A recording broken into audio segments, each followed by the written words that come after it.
Welcome back, dear viewers, and we continue here Nile cruise from the yacht club at the banks of the Nile River in Giza with Ronald Assas and myself, Muhammad Abdurrahim. And we'll be talking here about the initiative of His Excellency, the President, President Sisi's initiative, the Decent Life Initiative, which aims, of course, at improving the quality of life in the poorest rural communities in Egypt within the framework of the Sustainable Development Strategy Egypt Vision 2030 through decreasing multidimensional poverty and unemployment rates.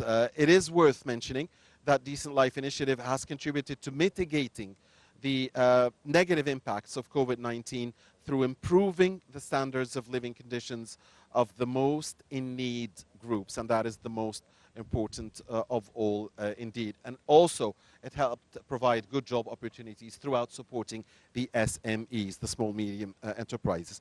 With us now to discuss this initiative is Dr. Ahmed Salah Refqy, and he's a social systems engineer.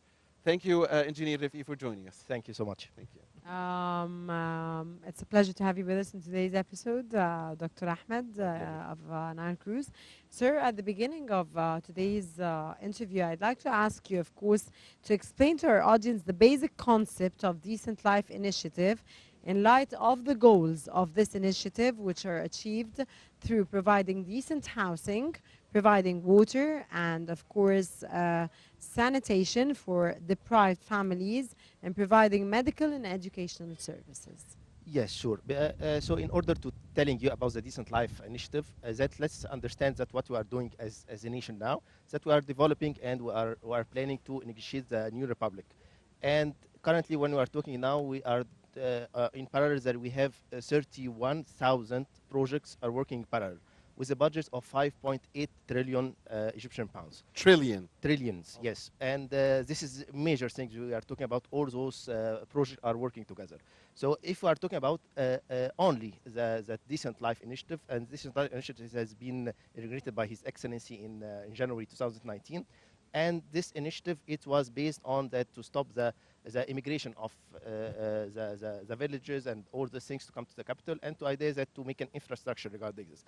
And this project, if we are talking about, it will cost 515 million Egyptian pounds. And this budget has been, this is the biggest budget all over the Egypt history since the royalty system to be implemented in a project. And so this project, what is the purpose for it? The purpose for it that previously we were always focusing on the big cities and the big places like Cairo, Alexandria, and sometimes we ignore the Upper Egypt and we ignore the villages. So that's why the people there, our people, Egyptians, they don't find a good job, a decent job there. So they start to immigrate to the big cities. And we facing the crowdedness, and we face a lot of things. And His Excellency has his a new vision, which is 2030, that to be Egypt to be to increase our area of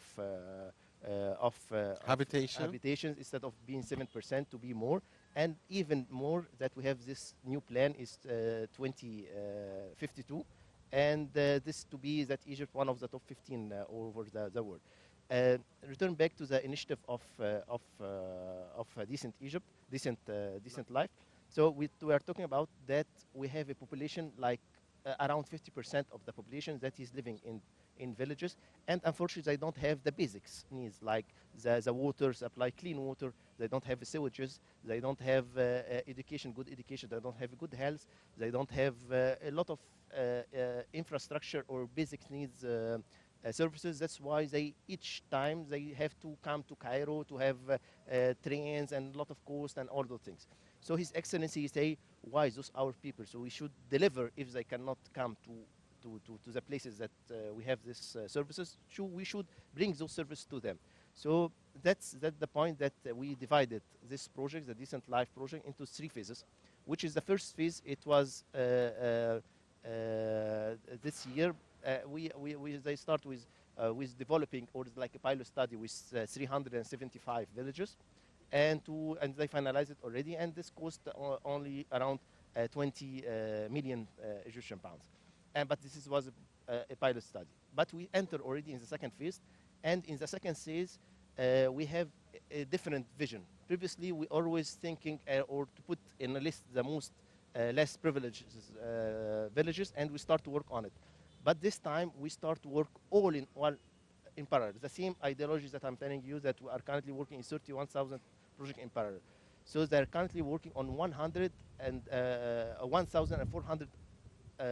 villages in the same time, and developing starting by Upper Egypt, Luxor, Aswan, and also in The Lower Delta? Egypt and Delta, yes, in Sharqiyya, and all this in parallel. And they're working in several things. Let's talk about the basics needs. So let's see that for this year. Sorry to interrupt. Yes. Do we have in Sinai as well? Yes, it's all over Egypt. We are talking all over Egypt. But we are talking about the population. It's the first thing that we are thinking about the importance of the projects is prioritized not by money, but by the number of beneficiaries. So, for example, if villages that has a lot of people, so it has a high priority. Another villages that have lower, it has lower. The same things of the infrastructure. So for this year, because I'm telling you that we have this project, it will work for 3 years. So for this year, in the budget, we are working with 200 million Egyptian pounds. And from this 200 million Egyptian pounds, we have 13 divisions that we are working on. We are working on the education, we are working on the health, we are working on the infrastructure, we are working on the electricity, we are working on the waters, clean water and sewage, everything's integrated. And let's say that the most important things based on the budget is the clean water and sewages. Let's say from this 200 million pounds, 50% of this amount of money going to the clean water and services, sewer services, in order to minimize the pollution and in order to have a real infrastructure for the space, because this is a basic need. So we are spending this year almost 100 Egyptian pounds with the holding company of water and sewages. And we were we did previously a protocol with them, and that's good that we are working very good, because this is real decent life that everyone has. And that must be the priority there, because once you get the clean water, then you are also helping the health sector, you are also helping the every other sector, really. Yes, if we are talking about the social system engineering, which this is my domain, we have 3 main areas that we can work in order to develop the country. We are fighting poverty, and we are fighting ignorance, and we are trying to fight illnesses. So if clean water, yes, it's increasing the health and everything. And in the same time, if we are talking about the poverty and we are talking about the health and the ignorance, it is the file of the Egyptian woman. So that's in the initiative as well. We are focusing on the Egyptian woman, especially that the women that are independent and they are carrying divorce, or they're carrying children and they need a source of income and all those things. We have those also projects that they enhance, vocational projects that they enhance the skills, and they help to make a product and to sell it to their community, and to be a productive woman instead of make them a consuming families. So currently, the majority of the people there are consuming; they don't produce. But now they start to produce and to create new jobs, and it's integrated. Previously, we are always working on one file, and for example, like we are delivering water and sewages, and at the same time we forgot about other things. So after we finish this, we find another problem happening in another file. Is the building of the construction, I mean, of many youth centers, is that part of the Decent Life Initiative? Because Yes. I see an expansion in the construction of youth Yes. centers, which is something very good, really. Which I mentioned is 13 file, which is 13 has been a lot of ministries are working together. One of them, of course, the youth. The youth are very important because the youth is representing 50% of our population.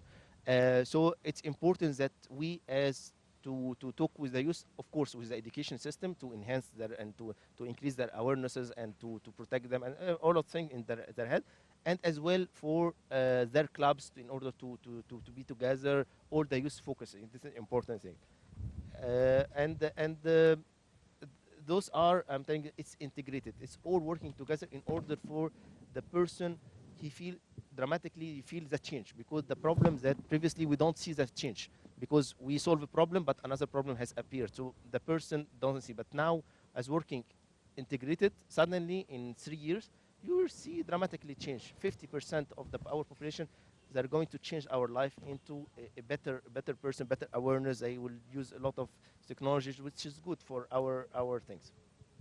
Sir, the initiative comes as as an affirmation of the state's willingness to implement the participation plan approach through integrating citizens in the needs identification stage, along with the government and the civil society's participation in the implementation of the monitoring process.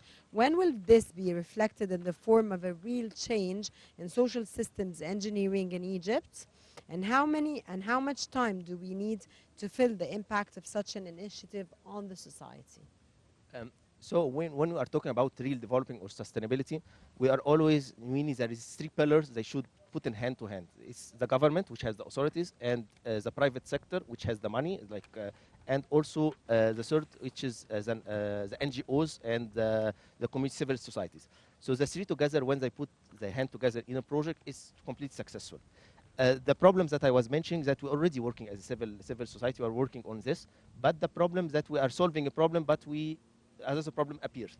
So this time, the maestro, Could you give me an example of the other For- problems that appear, sir? for example, like in Cairo, for example, previously, that they put wires of electricity. So they put the wire of electricity, which is good that we not electricity, but they destroy the street. So you need another one to come to make the street, and so on. So the idea of integrating everyone together to have a plan and all the 13 A pillars, vision, a a vision. vision and all the 13 pillars working together, because previously we are working like isolated islands, but now we are all integrated in a plan, and we are working hand in hand. So in case that we find the problem, that other want to help, and this is the good things. So I'm telling you this about the sustainability and developing that the three pillars or the three powers, that the government and the private sector and the civil society together to work it. This time, the government is taking the lead, because as a civil society, I go to this village and I help her and I found the poor people and I will help them a lot. And another civil society to go to the same people and they help her. Another civil society and go. So it seems that we are all the civil society are going to the same villages and to the same people and give them the same supplies, and each one is acting like he's poor but he's not. But now with the government things that they really have statistics and the Ministry of Solidarity Affairs, they understand and everyone has their real income and everything with the social security number. So now the government say we are going to work on this, and it's taking with it.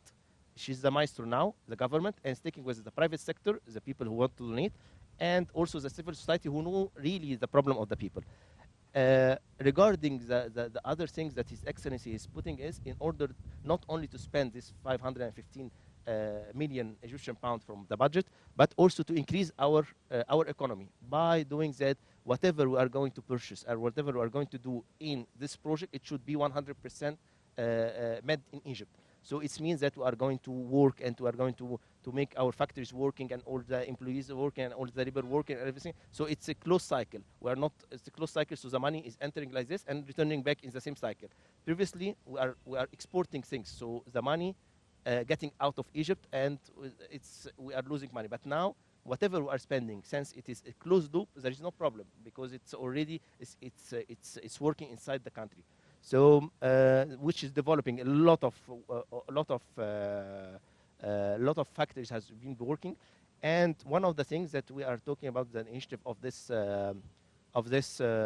initiative, it was 2019, so it's almost before the corona. So how is success still now with the corona? Because all the other countries are closing and all because of this, because we are putting this initiative in the beginning that we are going to make those factories are working and all those things in order to supply with the basics needs.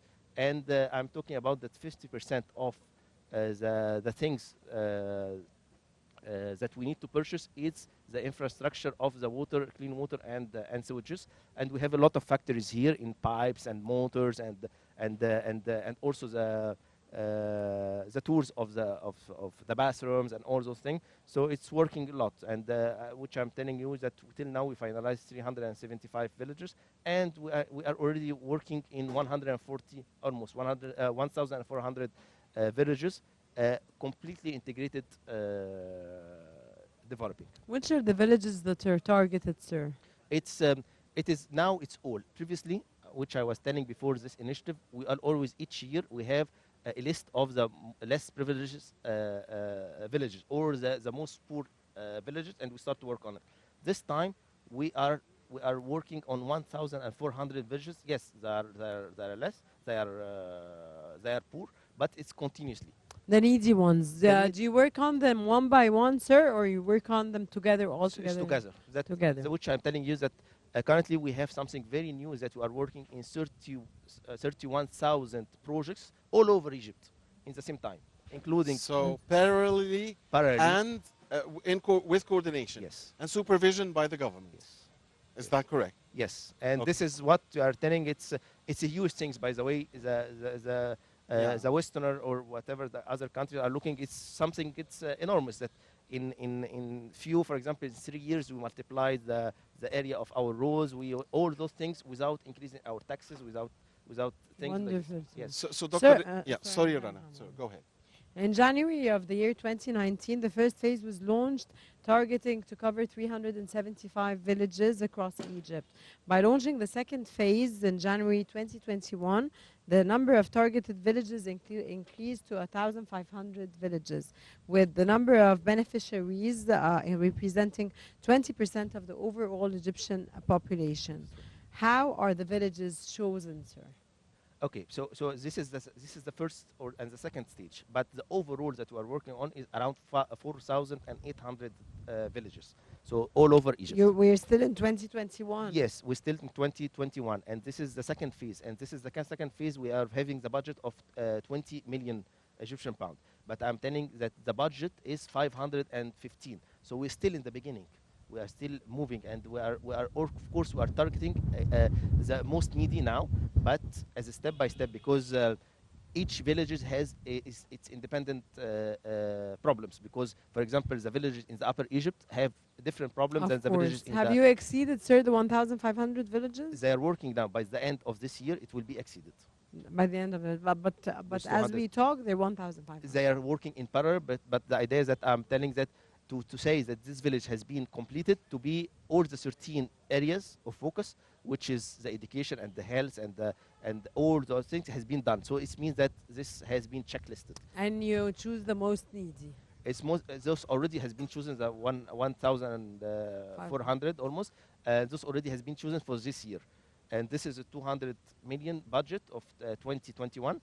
And on the next year, it will be the same or maybe more. But because our target all over Egypt to be to reach the 4,800 villages. So Dr. Refqy, you are telling us that Egyptians have the right to dream and to believe that finally the good growth numbers that we've had for decades will trickle down to those most in need. Finally, we have a reason to believe that and to dream about that. Yes, and it's very important because previously might be the youth, they didn't have the hope. Previously, we are talking 5 or 7 years ago, we didn't have the hope and we didn't have the dream. And we say this is impossible. And this is might be the way that I write my book is the art of impossible. I had how to make the impossible possible.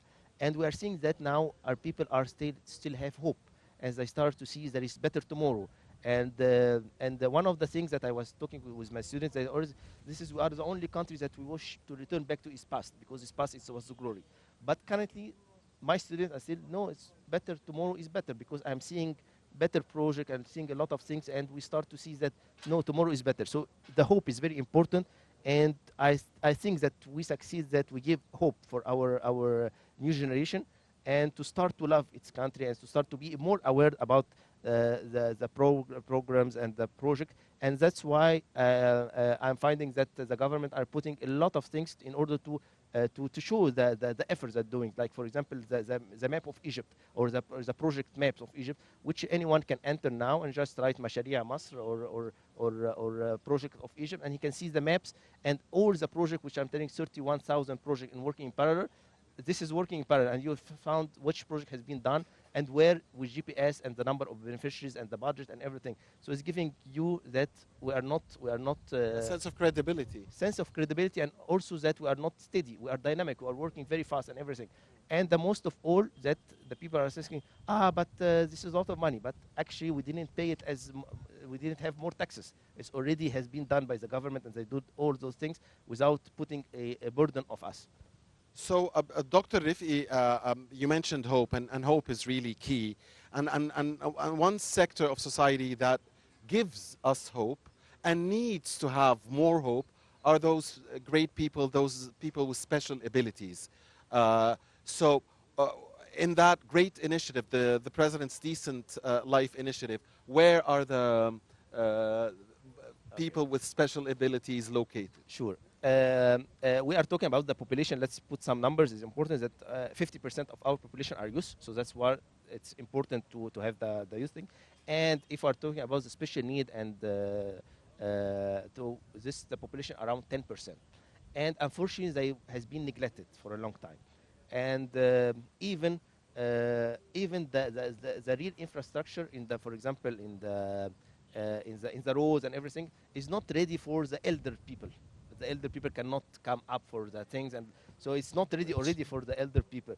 So later on now we start to see that there is a care and there is a look that to find a way to help the elder people, and also to make them prioritize their life, and also the needy person or the people in need, and this is start to work. And one of the things that I am happy to make it in the social system engineering, that I was asking, whatever the project that they do, you have to put a small social aspect for it. And currently, we can see that every project they're doing, they're already putting the social aspect, which includes the elder people and the special needs, which are both representing around 30% of the population. Decent Life is an initiative endorsed by his president, of course, President Abdel Fattah el-Sisi, under his auspices, with many main objectives that we have been discussing, sir. I think we've covered all the aspects. Is there anything that we didn't say that we should be saying in today's episode, in this interview? The only thing that I'm telling that we're happy that the hope returned back to our new generation, and currently the trust with our action, not our talks, which is on the ground.